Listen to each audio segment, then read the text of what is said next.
Salut! Ça fait longtemps qu'on s'est pas vu, hein? Je fais moins de vidéos ces temps-ci, et c'est uniquement parce que j'ai rien à dire. Mais là, j'ai quelque chose à dire, j'ai une question à répondre même. Mais bref, si tu veux que je fasse plus de vidéos, pose-moi des questions. Je vais faire une vidéo. Alors, le coyote, salut le coyote, me demande, en fait, c'est un commentaire suite à une vidéo que j'ai publiée sur ma chaîne de déballage ou de critique, donc sur l'atelier de Pascal, et je déballais un SSD Glyph. Et le coyote me dit « Hello l'ami, cette marque de SSD est généralement synonyme de qualité. » On parle ici de Glyph, et oui, effectivement, c'est synonyme de qualité. Mais leur tarif fait tout de même réfléchir. C'est vrai, c'est plus cher. C'est plus cher que ce qui se fait dans la compétition, mais ça le vaut. Ça le vaut. C'est des disques qui sont vraiment ultra rapides et de qualité. Tu sens que c'est des produits de qualité. Je m'amuserai pas à les échapper, mais j'aurais pas peur de les échapper. C'est vraiment... En fait, je veux dire, si je l'échappais accidentellement, ça ne m'inquiéterait pas tant que ça. Aussi, je ne suis pas convaincu par l'utilisation de si grandes capacités. Puisque rien n'est infaillible, je préfère éviter de mettre tous les œufs dans le même panier en optant plutôt pour l'utilisation de plusieurs SSD de moyenne capacité. Ainsi, en cas de défaillance entre eux, je ne perdrai pas l'intégralité de mes données. Effectivement, celui que j'ai acheté, en fait, ça c'est un 1 TB, ça c'est un 2 TB, et celui que je viens d'acheter, c'est un 4 TB. Et la raison pour laquelle j'ai acheté un 4 TB, c'est que c'est pas des disques que j'utilise comme backup, c'est des disques que j'utilise pour travailler, et le 2 TB était rendu trop petit pour ce que je fais. Je fais énormément de vidéos, et par conséquent, je travaille en 4K, ça prend beaucoup de place. Et c'est ça, j'ai besoin de plus d'espace, alors je suis passé à 4 TB.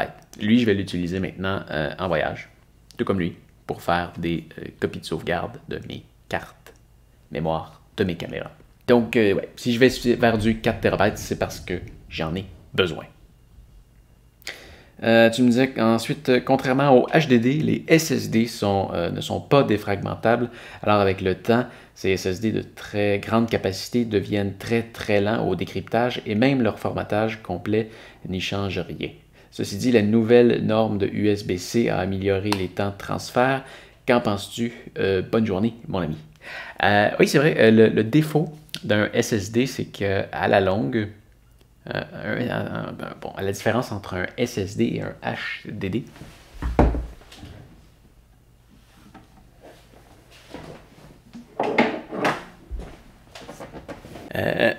Bon, la différence entre les deux, HDD pour Hard Drive Disk, donc un disque dur rigide, et SSD pour Solid State Drive, donc c'est un disque... Comment expliquer le fonctionnement de ce petit truc? C'est de la mémoire, flash.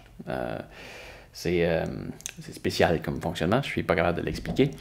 Mais celui-là, c'est vraiment des disques physiques avec des aiguilles qui enregistrent dedans. Oui, ça peut devenir plus lent avec le temps, mais reste que... ça, c'est lent. C'est très lent à l'achat. Alors même avec le temps, en fait, tu vois, lui, ça fait 4 ans que je l'utilise et de façon abusive. Et il écrit toujours à...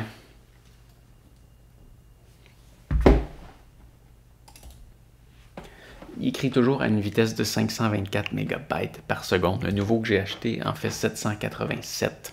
Donc, ouais, j'ai perdu 250 MB d'écriture en 4 ans d'utilisation abusive. Un disque comme ça se détériore avec le temps. On peut même voir, après une très longue utilisation, que j'ai pas encore atteinte, une perte de capacité. Donc, il y a des mémoires qui peuvent devenir non utilisables parce qu'ils ont été inscrites trop de fois. Il y a un nombre de fois qu'on peut inscrire des données sur ces disques-là, contrairement à ceux-là. Par contre, ceux-là ont une beaucoup plus grande réputation pour briser. Donc, c'est moins sécuritaire parce qu'il y a un moteur, il y a une aiguille et ça peut casser. Ça, je vois ça comme de l'espace d'archives. Hein, si on regarde...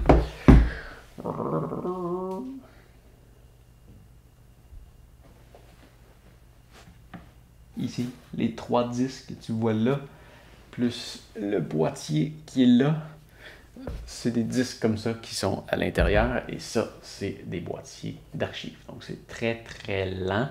C'est vraiment très, très lent.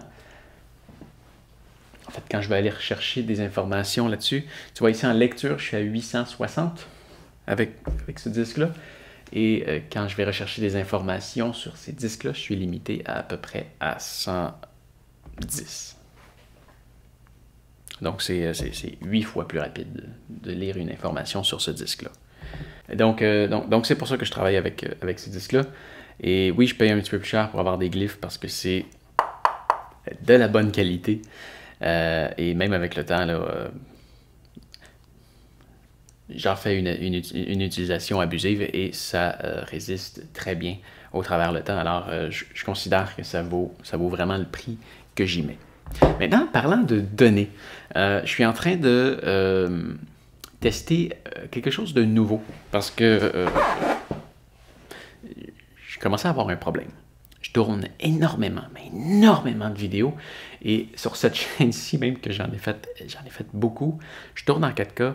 Je veux toujours garder une copie de ce que je tourne. J'aime pas ça supprimer, mais j'ai commencé à être un peu obligé de le faire parce que garder des données, ça a un coût. Ça a un coût. Sauvegarder des images, ça coûte quelque chose. Ça coûte des disques que je dois acheter pour enregistrer mes données et je suis un freak de la sauvegarde. C'est-à-dire que je veux pas perdre mes données. Et comme je l'ai dit, un disque comme ça peut sauter. Je peux me faire voler, je peux passer au feu, il peut arriver un accident. Si je passe au feu, toutes mes données que j'ai ici sont perdues. Alors, ce que je faisais, c'est que je faisais une copie de mes données vers chez mes parents. Alors, là, il faudrait qu'il y ait un météorite qui tombe sur la ville pour que je perde vraiment tout. Et probablement que je serais dans la ville, alors ça ne serait pas vraiment un problème rendu là. Mais c'est ça, je veux toujours avoir des copies. Alors, la règle numéro 1, quand tu fais une copie, c'est que la copie ne doit pas être au même endroit que la première copie. Alors, c'est ça, ça coûte cher. Ça coûte cher. Et à la vitesse que j'ai inscrit des données, ben, ça commençait à coûter vraiment cher. Et de faire les transferts, ben, c'est pénible. C'est pénible, c'est long, ça prend du temps. Parce que je fais ça sur une base régulière. Alors, je me suis inscrit à Dropbox pour sauvegarder mes copies en ligne. Et là, eux, ils font des copies... là, ça, c'est ultra sécurisé. Je veux quand même garder une copie chez moi parce que... je veux quand même garder une copie chez moi parce que si jamais eux, il leur arrive quelque chose, je veux encore avoir une copie. C'est très peu probable, mais j'aime mieux ne pas avoir de regrets un jour et me dire « Ah, j'aurais dû en garder une copie. » Alors, je garde une copie. De toute ma vie, j'ai jamais perdu de fichiers. En fait, c'est pas vrai, c'est arrivé 2 fois. Dernièrement, en faisant mes vidéos sur ma montre Garmin, j'ai oublié d'appuyer sur le bouton Record. Alors, j'ai pas enregistré une vidéo dans laquelle je parlais un bon 20 minutes. C'est un peu frustrant. Et il y a une fois que j'ai accidentellement supprimé des fichiers. Donc, c'était mon erreur. Et je venais de filmer une bonne après-midi de tournage que je croyais les avoir transférés, mais au final, le transfert s'est pas fait. Et je fais jamais ça, mais j'ai supprimé les données de la carte mémoire. Et après ça, je me suis rendu compte que je les avais pas transférés. Alors, ça, c'était mon erreur. Mais j'ai jamais eu un disque qui a brisé et qui ça a fait en sorte que j'ai perdu mes données. Ou perdu un disque, ces trucs-là. Non, parce que j'ai toujours des copies. Et il y a la loi de Murphy qui dit que si tu te prépares pas au pire, le pire va arriver. Alors non, j'ai jamais eu de disque qui a brisé. Probablement parce que j'ai des copies. Mais bref, Dropbox ont un forfait. C'est pas donné, mais quand je fais le calcul, ça va me revenir moins cher de faire. C'est 990$ par année pour un espace illimité de stockage. Donc maintenant, je vais envoyer toutes mes données vers un compte Dropbox et ça fait une semaine que je suis là-dessus. Je commence à transférer les 40 terabytes de données que j'ai à la maison sur Dropbox. Alors ça va me prendre, à la vitesse à laquelle ça va, probablement 2 mois envoyer tout ça, plus toutes les nouvelles données que j'ai. Mais oui, j'essaie ça. Je suis présentement sur mon mois d'essai gratuit, mais c'est déjà certain que je vais renouveler à 990$ par année. Mais je vais te revenir là-dessus sur Dropbox. C'est vraiment, vraiment génial. Ouais. Bon. Hey, ça fait le tour pour aujourd'hui. Je pense pas faire de vidéo pour demain, ni pour les prochains jours, à moins que tu me laisses des commentaires et que j'ai quelque chose à te répondre. Alors, fais attention à toi et on se revoit bientôt. Allez, salut! Ah, en attendant, moi je travaille sur les vidéos tutoriels de la Garmin Tactix. Ça s'en vient, j'ai fini de les tourner. J'en ai tourné 32. Alors je vais pouvoir commencer à faire le montage de ça. Il va m'en rester 7 ou 8 à tourner à l'extérieur, parce que ceux-là, je les ai faits en studio. Mais je devrais commencer à en mettre en ligne prochainement. Alors, ça va être sur ma chaîne How To. Alors, fais attention à toi. Et à bientôt. Salut!